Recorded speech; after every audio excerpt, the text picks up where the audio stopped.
Es un cuadro clínico que abarca varias, como un síndrome, ¿ya? Que tiene síntomas y signos. Entonces, cuando hablamos de dificultad respiratoria, ¿ustedes qué se les viene a la cabeza de inicio? Ya. Ya, o sea, pueden pensar en la etiología, que puede ser asma, como dice su compañera, o en el cuadro clínico asociado, que puede ser aleteo. Ajá. Asma, bronquiolitis, neumonía. taquipnea, ¿qué más se les viene a la cabeza? Y entonces sería tiraje, ¿no? Tirajes, ¿qué más? También puede ser, pero ¿qué más? ¿Qué no me?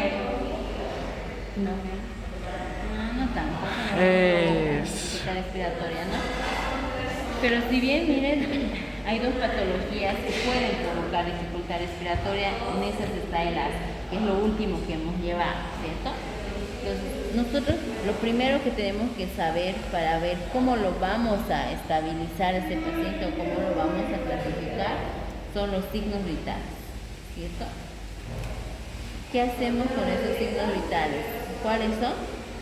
Temperatura, saturación, frecuencia respiratoria. Y tensión arterial, ¿ya? Que en niños a veces no lo tomamos, pero sí hay los manguitos exclusivos para niños, ¿ya? Depende de la edad. Ya, acá en dificultad respiratoria, para nosotros clasificar a nuestro paciente, si va a ser un paciente con dificultad respiratoria leve, moderada o severa, ¿qué vamos a tomar en cuenta? ¿Se acuerdan cuando yo les dije en la clase teórica? Sí. ¿Qué aspectos tomábamos? Primero, o oxígeno, ¿no? Ajá, sí, entonces vamos a ver la saturación de oxígeno para ver si le vamos a colocar o no oxígeno a nuestro paciente, ¿cierto? Moderado y grave, ¿no? Ajá, en la leve, que normalmente ¿cómo puede estar su oxígeno? Até de 92 a 88 era todo. 95. Acuérdense que es leve. 92, 95 más, ¿no? Y en la moderada, A 95. menos de 92, ¿no? 90 no. Parece que son con 90 a 88, ¿no? Ajá, o a 90. Y la severa ya, o sea, Menor que 88, ¿no? menor a 88, 87, ¿ya? Ok. ¿Qué más tendríamos que visualizar ahí? Ya vimos saturación, la frecuencia respiratoria. Frecuencia respiratoria. Ajá. Frecuencia respiratoria. Bem elevada, bem alta, né? Sobre todo para ver si hay taquipnea o no hay taquipnea, ¿no? Entonces, en la leve puede estar normal o con una leve taquipnea. Acá sí ya hay. A ver. Y aquí igual. La taquipnea ya va a ser acá con tirajes, ¿no? Más tirajes. Igual que en la moda. Acá igual. Tiraje puede haber subcostal o intercostal. Con la frecuencia respiratoria siempre van a tomar en cuenta el valor de acuerdo a la edad del paciente, ¿ya? Y van a ver que en la leve puede estar el niño ya iniciando su frecuencia respiratoria elevada, o sea, puede haber taquipnea o puede estar todavía normal porque está todavía compensado. Pero en la moderada sí o sí ya hay taquipnea, igual que en la severa. Pero en la severa es un poco más marcado, por eso hay ya tirajes, ¿ya? Los tirajes, acuérdense que pueden ser subcostal, intercostal, ¿no ves? Supraclavicular, dependiendo. ¿Cómo? Son los tres, sí, porque hay mayor uso de musculatura. Cuando empiezan, los niños se van a dar cuenta que cuando empiezan su cuadro de dificultad respiratoria, es subcostal. Generalmente es ahí de ahí va ascendiendo, hace intercostal, supraclavicular. Por eso es importante que ustedes cuando me describan, cuando yo les pida cuadro clínico, les pida datos positivos al examen físico, significa, por ejemplo, ese paciente con dificultad respiratoria moderada, que está primero a la inspección, puede estar con aleteo nasal, y puede igual estar con la expansibilidad disminuida, puede tener frecuencia respiratoria elevada, con taquipnia, con tiraje, ¿ya? Subcostal o intercostal, y a la auscultación, ya, dependiendo de qué patología sea, vamos a lo específico, ¿no? Pero como estamos hablando en este caso del asma, que es lo último que llevamos, obviamente a la auscultación, ¿qué vamos a tener? Sibilantes, ¿no? Eso es sinónimo más o menos de asma. Sabemos que no todo lo que tiene sibilantes puede ser asma, pero sus características son los sibilantes, ¿no? Sibilantes en ambos campos pulmonares, siempre, acuérdense, ¿ya?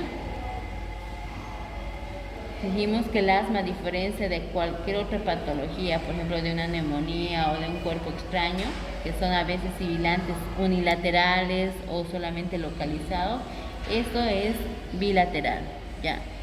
Entonces va a haber eso. Ok, ya con esto nosotros determinamos. Doutora, quer dizer que há sibilância, a partir da leve há sibilo. Claro, ya hay, pero a veces son dispersos. Sí, sibilos dispersos, ajá, na leve, exacto. ¿eh? En cambio en la moderada ya es un poquito mucho más persistente, o sea, más frecuente en los ambos campos. En cambio en la severa usted ya lo escucha. Escucha de lejos, Acá todavía los sibilantes se escuchan con el estetoscopio, pero en cambio acá ya son audibles en el estetoscopio. Em leve pode ser apenas em campo, não? No. Solo en los dos. En los dos, siempre. Acuérdense que neumonía es bilateral, ¿ya? Siempre. Solo cuando hay en un campo ya puede estar pensando bronquiolitis, incluso la bronquiolitis también es bilateral, una neumonía o un cuerpo extraño, ¿ya?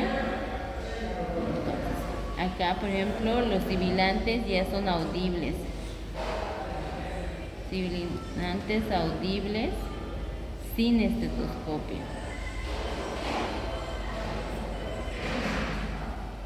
Y acá puede ser todavía con estetoscopio. Ya. Okay. Ya con esto nosotros tenemos nuestra clasificación, ¿no? ¿Cómo lo vamos a tratar? Si va a ser de forma leve, moderada, severa. ¿Cuál se trata de forma solamente en emergencia, digamos, en observación? A moderada e a severa, ¿no? Eso es interno. No, a leve. Ajá. La leve lo vamos a tratar así como en consultorio. Todavía no lo vamos a internar, pero lo vamos a tratar en emergencia. Pero la moderada o severa, esos dos sí o sí se internan, ¿ya? Es decir, estos dos vamos a internar. Pero la leve podemos tratar en observación, ¿ya? En observación o consultorio de emergencia.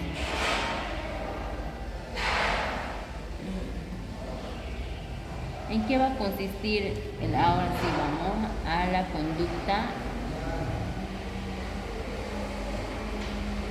Essa aqui, frequência cardíaca, a senhora não colocou, né, doutora? Como? Frequência cardíaca a senhora não colocou, porque depende muito da idade, La frecuencia né? cardíaca obviamente si va a estar ya con taquipnia, acá igual su frecuencia cardíaca ya va a estar aumentada, ¿no ve? Ya va a estar aumentada. Igual que en la severa, igual va a estar aumentada de forma compensatoria, ¿ya?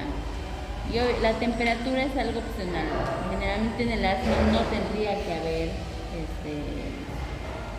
fiebre, entonces esto no es necesario tomarlo, pero son parte de los signos vitales, ¿no? Y la TA igual, o sea, tampoco tendríamos que tomarlo, o sea, sí tendríamos que tomarlo, pero no lo tomamos en cuenta para clasificar, ¿ya? Porque más nos ayudaría esto para ver si hay algún tipo de deshidratación, ¿no? Entonces, en los parámetros, ustedes de acuerdo a la patología siempre van a diferenciar cuáles parámetros tienen para evaluar a ese paciente y determinar la clasificación. Es lo más importante en el primer encuentro con el paciente en emergencia. Consulta externa es otra cosa. Consulta externa siempre va a venir paciente estable. Usted le va a dar tiempo de pensar, de hacer cosas. Pero donde más tenemos dificultades es para el manejo de pacientes es en emergencia, porque el paciente llega con algo ya establecido y nosotros no sabemos a ver cómo manejarlo, ¿cierto? Entonces, por eso es que cuando llegue un paciente con dificultad respiratoria, usted ya en la mente tiene que venirse patologías respiratorias. Depende de la edad, el asma, bronquiolitis, neumonía. Toman sus signos vitales. Si ya está, por ejemplo, ahora, ya vamos al manejo, le clasificamos a nuestro paciente de acuerdo a estos parámetros. Comenzamos con el primero. Si está con saturación menos de 92, ¿qué hacemos? Mascarilla. Suplementación de oxígeno, ¿ya? Menos de 92%, vamos con suplementación de oxígeno, ¿ya? ¿Cómo lo hacemos esa suplementación de oxígeno? Podemos hacerlo por mascarilla o por cánula nasal, ¿no? O puntas nasales también, como lo llaman. Qual o mais eficaz, doutora? Que o ninho não saca. La cánula nasal en niños pequeños es un poquito más Agresivo. no agresivo, más bien más fácil. Sí, mais fácil. Sí, uno lo coloca y lo fija y él como ve que le alivia para respirar, al inicio y rechaza, pero después se adapta. En cambio la mascarilla, como a veces ahí lo tiene, lo ve como un cuerpo extraño, se agita, se molesta más, ¿ya?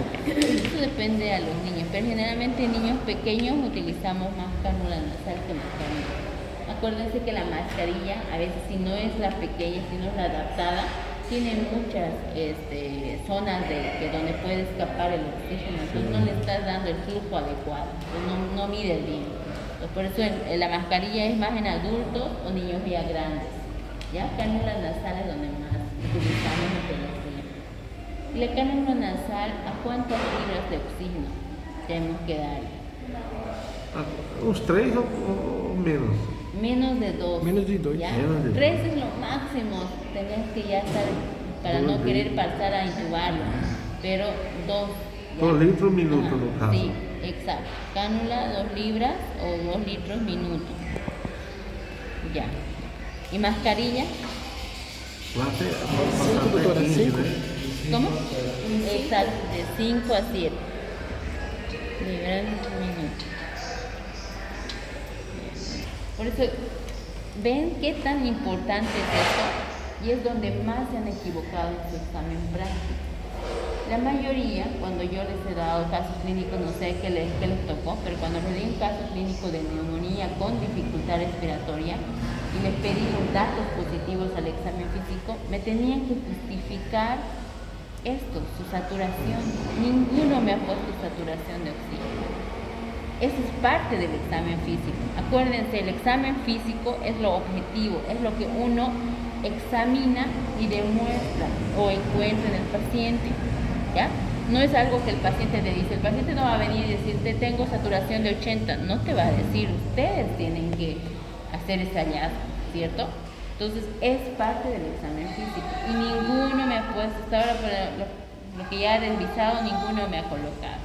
Por eso, dificultad respiratoria, tenemos que saber signos vitales para nosotros clasificar a nuestro paciente y de acuerdo a eso justificamos nuestra conducta.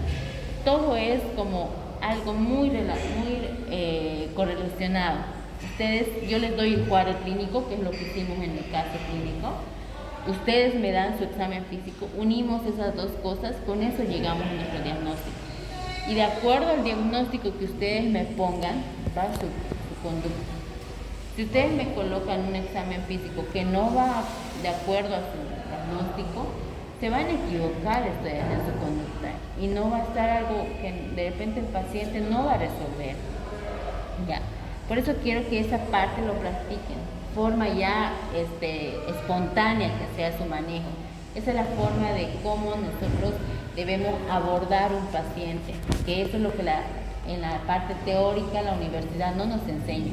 La universidad que te enseña conceptos, diagnósticos, clasificaciones, teología, esa. Pero con el paciente en real es muy diferente y ningún paciente te va a decir tengo laringitis o tengo disfonía, eso, nada. Nosotros tenemos que encontrar ese diagnóstico. Ya, y en eso consiste la práctica.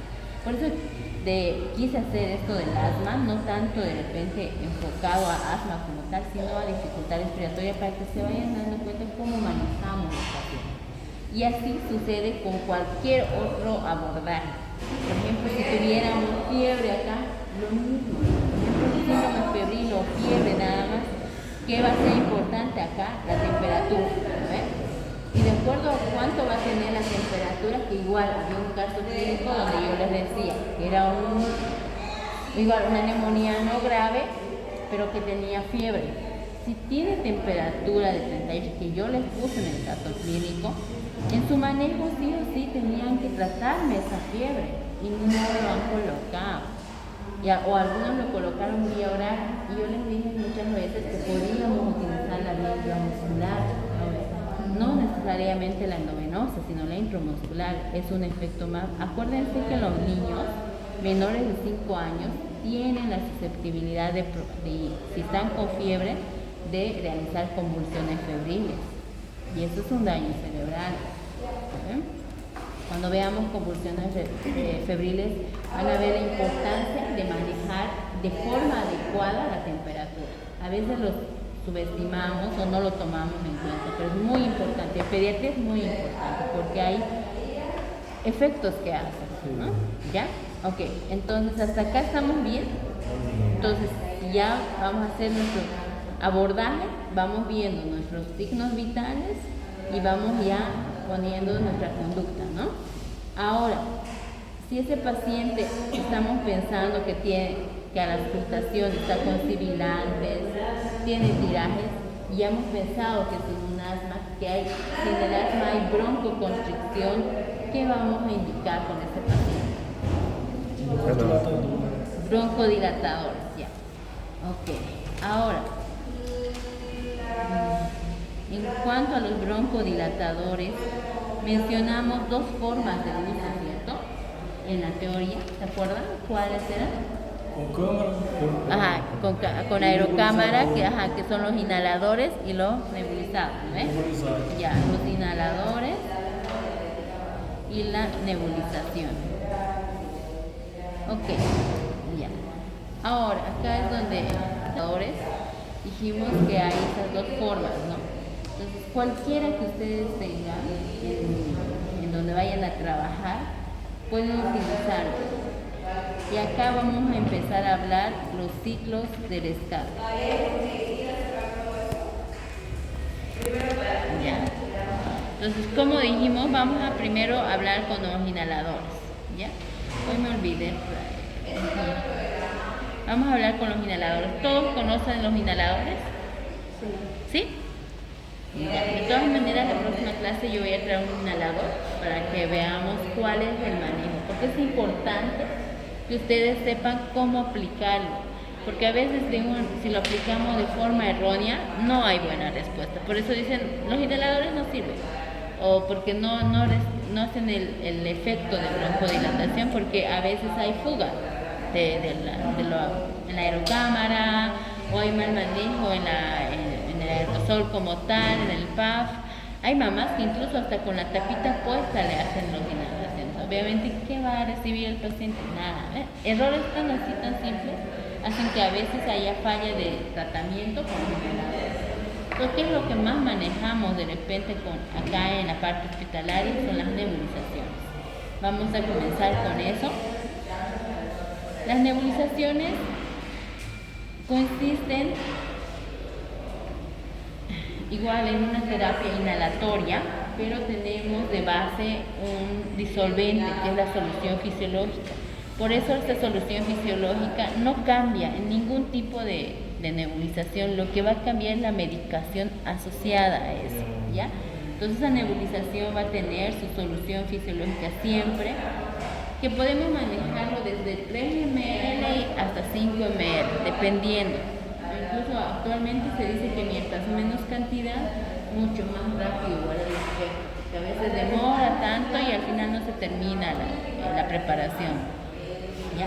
Entonces podemos utilizar 3 a 5 ml, asociado en este caso a qué broncodilatador. Hasta acá, hasta este momento, ¿qué otras medicaciones hemos utilizado en nebulización? Ya, a ver, cloruro de sodio al 20%, ¿en qué patología? En bronquiolite. Exacto. ¿Y qué me decías tú? Aproveitei. Pero eso es broncodilatador, otro medicamento que hemos llevado hasta ahora. ¿Cuál? Adrenalina. E sono. Adrenalina, doutora? Ajá, ¿en qué patología? Fue en la laringitis. Laringitis, exacto, ¿ya? Entonces, si se dan cuenta, cada patología también tiene su medicación. Por eso le digo, son datos muy importantes que si usted yo les digo tratamiento de la adrenalina, por ejemplo, en el examen práctico, la laringitis. puse eso, y nadie puso, me pusieron Dexa, todo NPO, todo lo que quieran, pero no me pusieron las representaciones para la adrenalina. Eso es muy igual, específico para esa patología. Ok, entonces ahora acá en el caso de salbutamol, esto viene en solución gotas para nebulizar, ¿ya? La dosis es de 0,15 miligramos por kilo, pero una forma no técnica para utilizar esto, que da lo mismo, es las gotas, ¿ya? La mitad del peso en gotas. Es decir, si nuestro paciente pesa 10 kilos, le tocaría 5 gotas, ¿ya?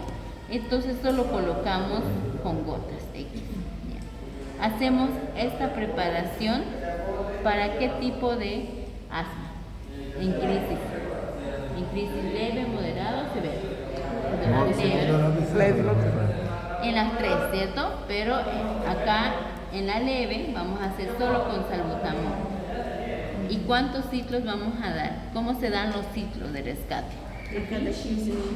Ya, los ciclos de rescate hay diferentes, ¿ya? Generalmente la que utilizamos nosotros es cada 20 minutos por 1 hora, pero puede haber ciclos continuos también. Cuando es un asma muy grave, hacemos ciclos así por nebulizaciones por 1 hora con salbutamol. Sí, pero o sea, son niños que están o en cuidados intermedios o terapia intensiva, pero se pueden utilizar. Pero nosotros el manejo de primer nivel vamos a utilizar ciclos de cada 20 minutos por 1 hora, ¿ya? Luego ya tenemos obviamente que reevaluar.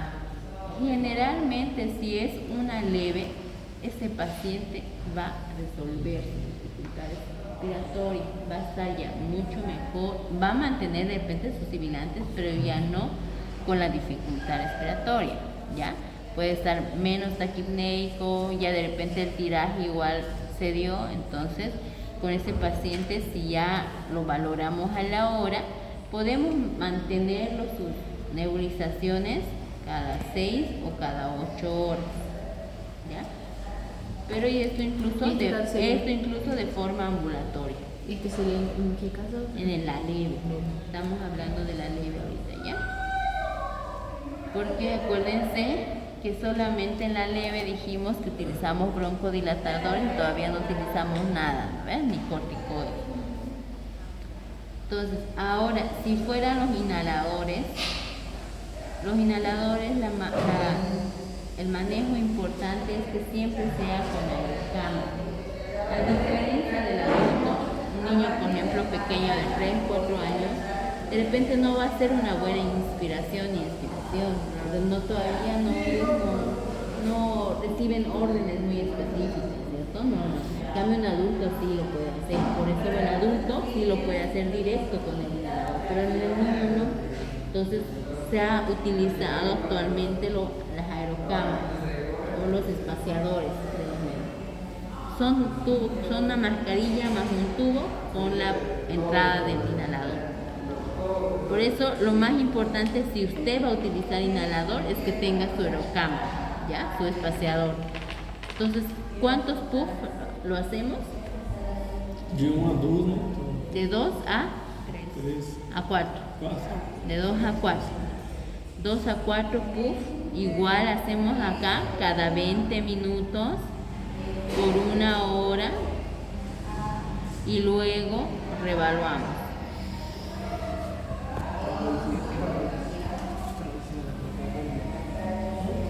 Si ven en el mismo mecanismo acá en la indicación, solamente la forma de cómo le vamos a aplicar el broncodilatador es lo que difiere. Uno es inhalado, el otro nebulizado. ¿Ya? Entonces, esto sería obviamente el tratamiento de la leve, ¿no? No colocamos corticoides, solo las nebulizaciones. Se supone que debería mejorar y mantener su mantenimiento por lo menos 3-4 días y mandarlo por consulta externa. Doutora, ¿Ya? Dime. esse puff é com salbutamol? Claro, con salbutamol igual. Aquí igual va, obviamente el inhalador es de salbutamol, ¿no? Sim. Ajá. Ya. Ahora vamos a la moderada. En la moderada igual obviamente vamos a tener nuestra suplementación de oxígeno porque va a estar menos de 92, ¿no? En la leve, acuérdense, todavía no hay suplementación porque todavía está con saturación normal, ¿no? Vamos en la moderada y ahí ya, ¿qué utilizamos?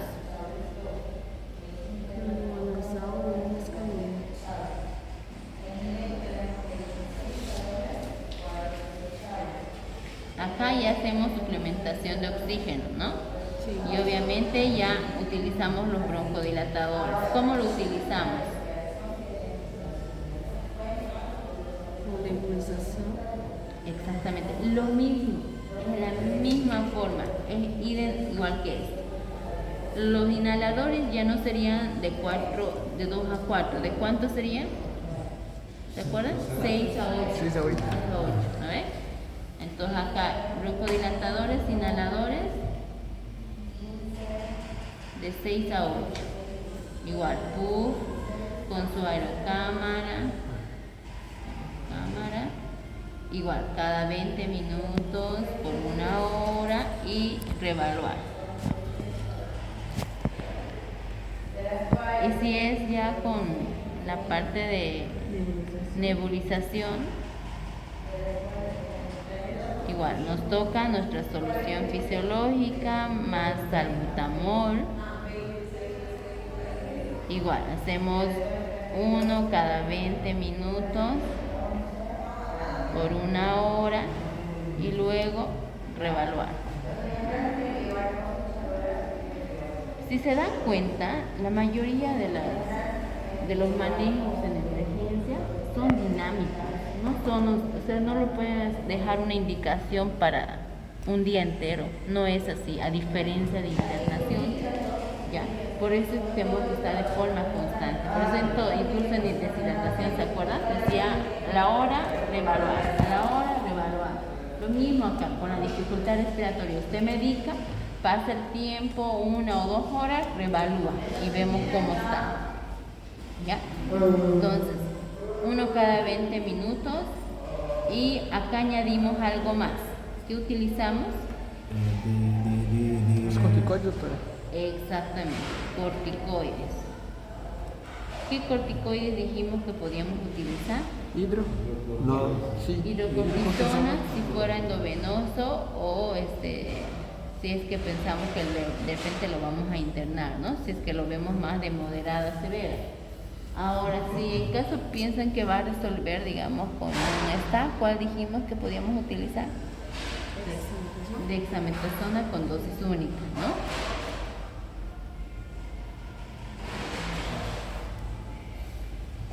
Ya. Y esto es, acuérdense, La primera opción sería la la hidrocortisona es la de elección, ya. pero generalmente la utilizamos más de forma endovenosa que intramuscular. Si nosotros queremos tratar a este paciente, de repente lo tenemos en observación, pero todavía no lo estamos internando y estamos tratando de repente que no está tan con mucha dificultad respiratoria, podemos implicar una dexa intramuscular. Pero si ustedes ven que ese paciente está saturando menos de 90, 88, tiene mucha dificultad respiratoria, no pierdan el tiempo con esto. Pasen directamente a hidrocortisona. ¿Ya? Todo por eso depende del grado de dificultad que tenga su paciente y obviamente de cómo los están clasificando. ¿Ya? Esta clasificación de leve, moderada, severa no es rígida. ¿Ya? Hay pacientes que pueden tener, digamos, una crisis asmática leve, moderada, de leve o moderada, que ya ven que de repente la saturación ya está modificándose, ¿ya? O de moderada a severa, porque ya está con saturación menos de 88, pero todavía no tiene un imagen. Entonces ustedes ya van valorando eso, ¿ya? Siempre el médico tiene de alguna forma que adelantarse en el panorama del paciente, ¿ya? Si tú ves, eso obviamente lo ganamos de a poco con la experiencia.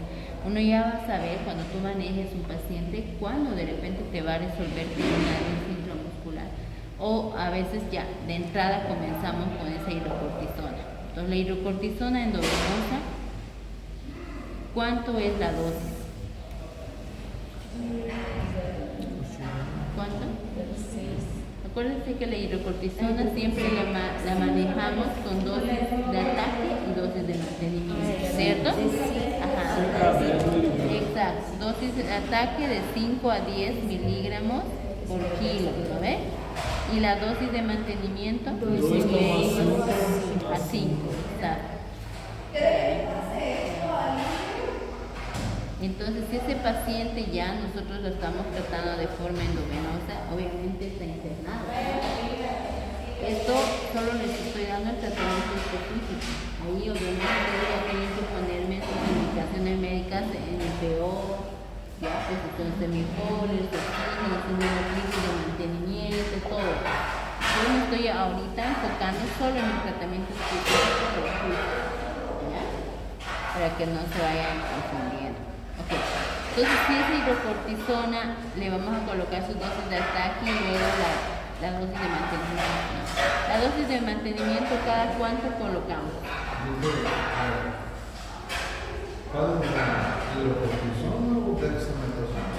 Por eso, como te digo, si ese paciente tú no estás clasificando y crees que es más una crisis de leve o moderada, ya esa severa obviamente ya va con todo, ¿no? Ahí ese paciente de entrada obviamente ya está con suplementación de oxígeno, ya debe estar su monitorización continua, su venoclisis de mantenimiento, NPO, todo eso, ¿no? Y vamos a medicación. En medicación, ¿qué vamos a ver? Vamos a ver los broncodilatadores igual, pero acá ya vamos a asociar dos broncodilatadores, ¿cierto? Que aquí hacemos la nebulización con salbutamol. Salbuterol. Ajá, salbutamol ¿con cuál? Salbuterol o hipatrópico. Ajá, bromuro de hipatrópico, ¿ya? Que es el atroveno, ¿eh? Entonces el bromuro de hipatrópico. Ya, estos dos ya hacemos la combinación, ¿no ves? Igual hacemos 3 ml o 5 ml, la mitad de estos es en gotas y esto es en gotas. Esto, el salbutamol, dependiendo de la edad, vamos a ver cuánto le va a tocar las gotas, ¿no? Es el cálculo que vamos a hacer. Repetido otra vez. Solución fisiológica. Salbutamol Salbutamol. y más el bromuro de hipatrópico. También por gotas. Ajá.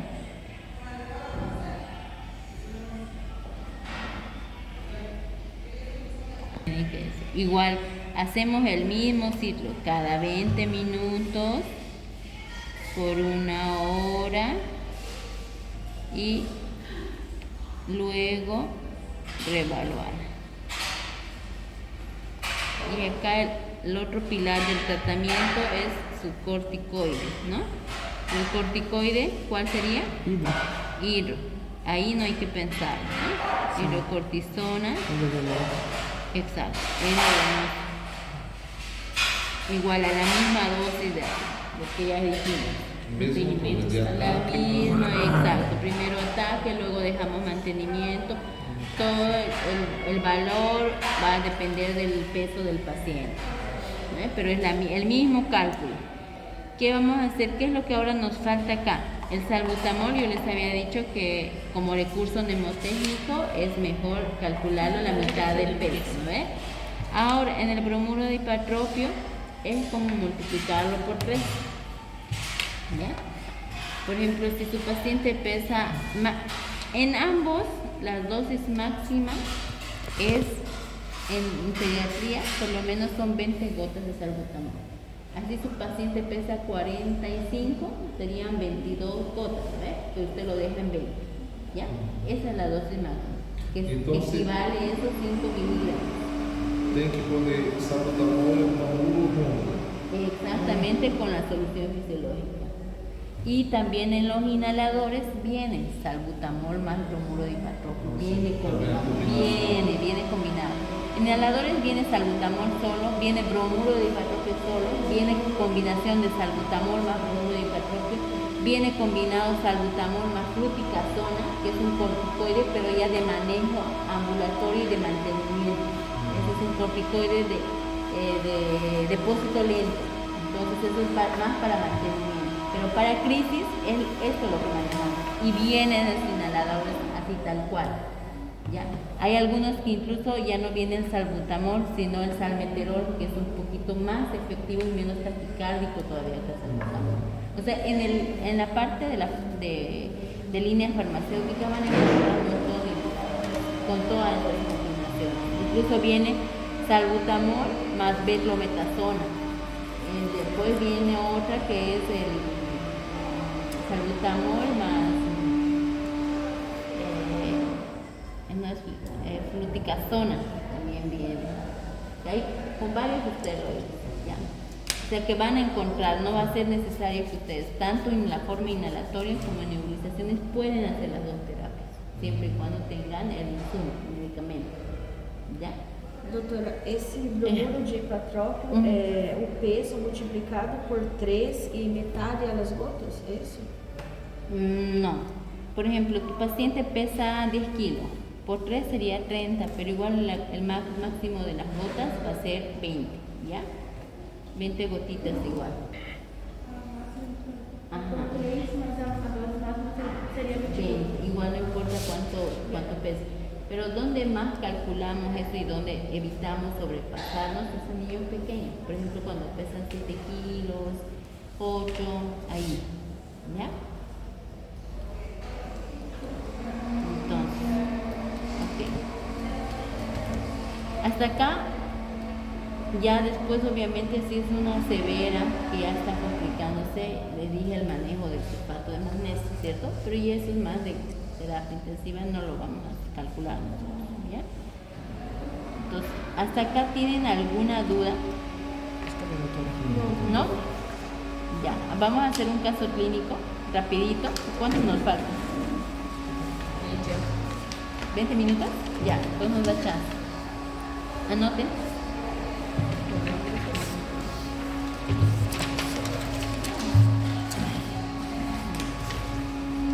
Paciente de 3 años de edad.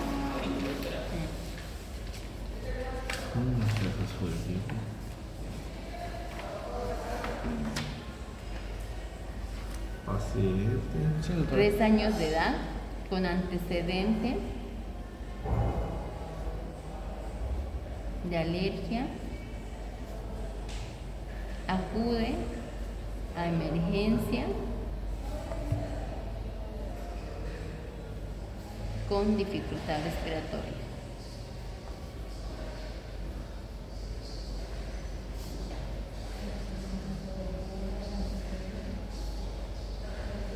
Ya. Saturación de oxígeno 92. 92, no 82. Ah, ¿es 9? Ah, bueno, es 8. Ya, adiós. 92%. Ok. Ya. Colóquenme igual los datos al examen físico. Ajá. ¿Y cuál es su conducta? Ya tenemos el diagnóstico de qué crisis sería esta. Leve. Ya, ok. Si alguien me pone moderada, también puede ser. ¿Por qué? Porque está en el rango. Depende de qué es lo que me van a colocar en su examen físico. ¿Ya? Hágame de acá para allá, hágame con leve y de acá para acá con moderada. Aqui leve ou moderado? Moderada para acá y de acá para allá leve. ¿Ya? Lo que me va a diferenciar, vamos a ver ahí cómo diferenciamos. ¿Ya? Ahorita vengo, déjenme ir a ver si pacientito y